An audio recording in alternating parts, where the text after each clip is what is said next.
Hey guys, Mike Murphy here again. Today we're going to go over a sample lesson plan to be used at the high school freshman English level or other high school levels thereabouts.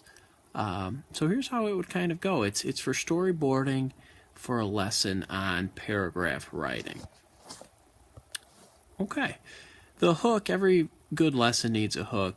So today we're going to compare writing a paragraph to that of a juicy cheeseburger, you could say. So the hook would be, what's your favorite burger? Is it McDonald's, Burger King, Culver's, something like that. So you give the kids a couple minutes to think about that and respond, and that kind of gets them hooked for the rest of the lesson. Any good lesson has a list of objectives and outcomes. So at the outset of this, I would say 2-day altogether lesson, our students will be able to understand and implement the introduction of evidence portion of the writing process.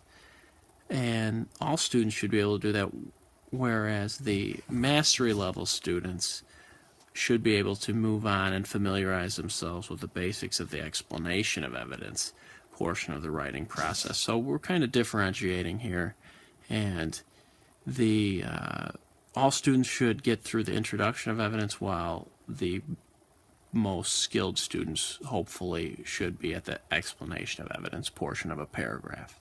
That'll make more sense shortly. Okay, so you start with a sample little agenda on the board, just to kind of break out the time allotments for both the student and the teacher. So you start with a little hook, the burger, favorite burger hook. That's 3 minutes. The kids like to extend that a little longer. They get excited about it, but you got to kind of cut them off. Then we're going to introduce them to the burger analogy of introducing and explaining your evidence within a paragraph. That'd take about 10 minutes. And then they're going to try introducing their own evidence for about 10 minutes. Number 4, they're going to basically self-assess, see how they did. That'll be a 5-minute activity. And then they go into a team breakout segment for revisions and progressions for 15 and 20 minutes. Obviously, at the end, you want to check back, do a little formative assessment, and see where you want to head the next day in your instruction. Okay, so a quick question of the day is, in what ways could evidence you find to support your thesis statement be like a burger? A little hint for the kids would be to think about how a burger is constructed, what components make up a burger, and how if one component was missing, it kind of throws the whole thing off. So I have them think about that to start.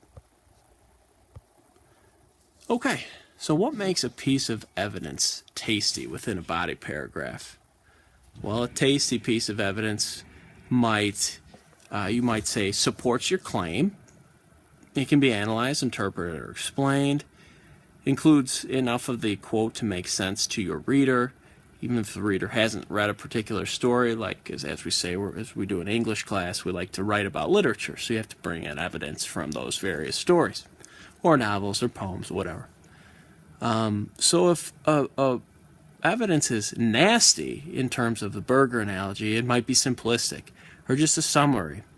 It's something that really can't be analyzed or interpreted. It's obvious, vague, includes too little or too much of a particular quote. So those are some things to think about. We know when we're eating a burger, we want to eat more of a tasty burger than a nasty burger, so to speak. Okay, here we go. So here's a little visual interpretation of the burger method, right? So you want to think of your introduction of evidence in a body paragraph as the top bun. That's where you identify the speaker, establish your context, and hint at a potential significance for that evidence. What do we say is our meat? The evidence itself. We call that's the burger patty itself, and obviously you're going to remind the kids to use MLA format to cite and quote a particular author that they're writing about. Now, the bottom one we like to consider it as the explanation of evidence portion. So it's you got to explain the evidence's significance, its meaning, and how it applies to your point that you're making in a particular paragraph. So you really can't have a complete burger without all three components. When you put it all together, of course, yum. Okay. So, introducing your evidence, the top one. And feel free, obviously, to stop this presentation at any point along the way to, provide further clarification or, allow kids to practice some stuff on their own. So, that's up to your discretion. So, introducing evidence. We like to say that the introduction of evidence is the bridge between topic, sentence, and the evidence you're going to be using. Okay? You can't just drop a quote or evidence out of the sky. You got to provide context within a story of what's going on when that quote is being said. So unlike of Mice and Men, you can't just drop a quote that George says out of the sky. You got to provide some context of what's going on in the story that causes him to say that line at a particular time. But you want to be careful. You don't want to retell the entire story itself. You're just triggering the memory of when that quote is being said. So when you want to set that up in introducing your evidence down here at the bottom, okay, you want to tell your reader what's happening at the time the quote is being said. Tell who is saying the quote. Is it a particular character? Is it the narrator? Tell who the quote's being said to, even if the character's saying it to himself or herself. Please make mention of that. Okay, and this is the what and the when portion of the paragraph. Okay, moving on to the meat, the evidence itself. You want to pick a quote that has enough meat that it makes sense to the reader, but you want to also pick the most essential part. If it's a long quote, you might need to cut it down to size a little bit, okay? Obviously, you want to put it into quotation marks, open quote, the quote itself, close quote, and put the author's last name and page number in parentheses before closing it out with a period. Good example can be seen at the bottom with the age-old quote, blah, blah, blah, by Smith, page 21. All right, so now you would give your kids a chance to try using a graphic organizer provided. Take about 8 to 10 minutes to construct an introduction of evidence section of a paragraph for a developing paragraph on, for instance, right here we'd say Daphne du Maurier's The Birds. They can obviously apply to any particular story or novel you might be reading at the time as well. So this would be a good place to stop. Obviously, for the sake of this presentation, we're not going to do that, so we're going to keep pushing on.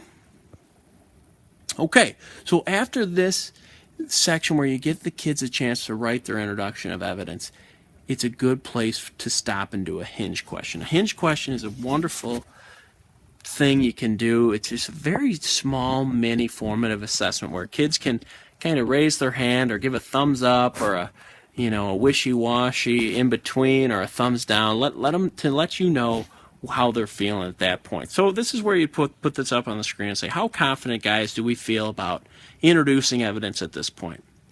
And obviously, keeping with the burger theme, you got to say, on the line, are you least confident to most confident? And on the far left, you'd say, if you're not very confident, you'd say, I left my appetite at home. I need to go to a to-go container for my top buns. Those kids would need to be, kind of have to do a little revising and reteaching, and you'd have to slow it down for them. Now in the middle, it'd be, I'm somewhere in the middle. I might need to leave some room for dessert. So those kids, they're not super confident, but they're not at the lowest end of the spectrum either.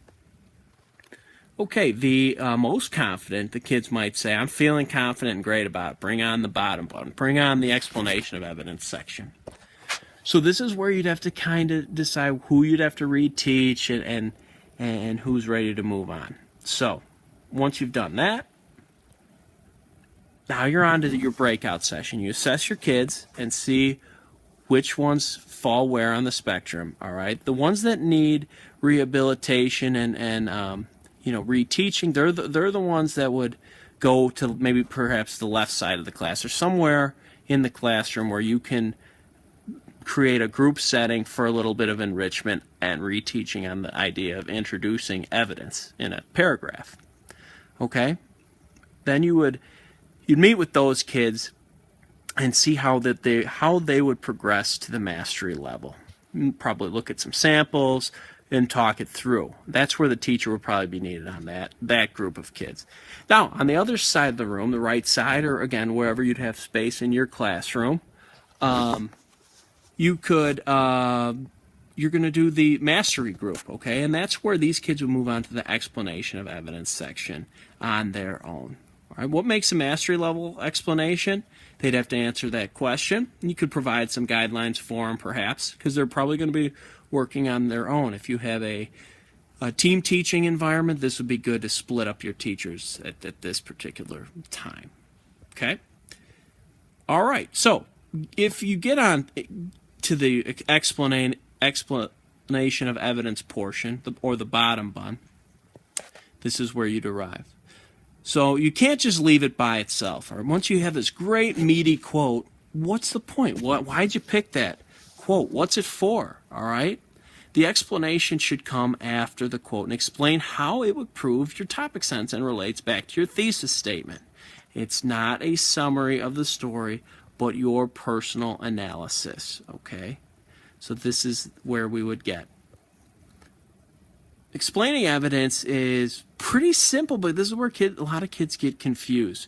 Okay, you have to explain how that quote relates back to the topic and thesis of your entire essay. So here's three little guidelines we can follow to help you make a thorough explanation of evidence, or your bottom bun. Explain what the quote means, paraphrase it. Okay, what's going on there in that quote, and how it proves your particular topic sentence of your paragraph. And this is the best,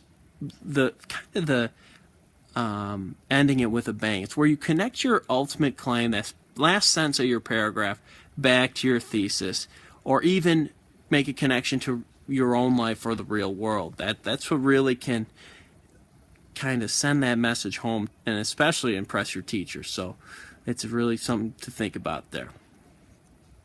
So at the end of the lesson, whether it's a 1-day, probably a 2-day activity, you're asking yourself, did we accomplish our goals? Where all students would at least be able to understand and implement the introduction of evidence portion of the paragraph writing process. Okay, I would think at least by the end of splitting into those two groups, you should be able to accomplish this. Okay, or did some students, those mastery level students, get to the explanation of evidence portion of the writing process? And obviously you could repeat the same remediation cycle the following day for explanation of evidence. Okay, so this wraps up the mini presentation on the Berger method of constructing a paragraph in an English literature high school course.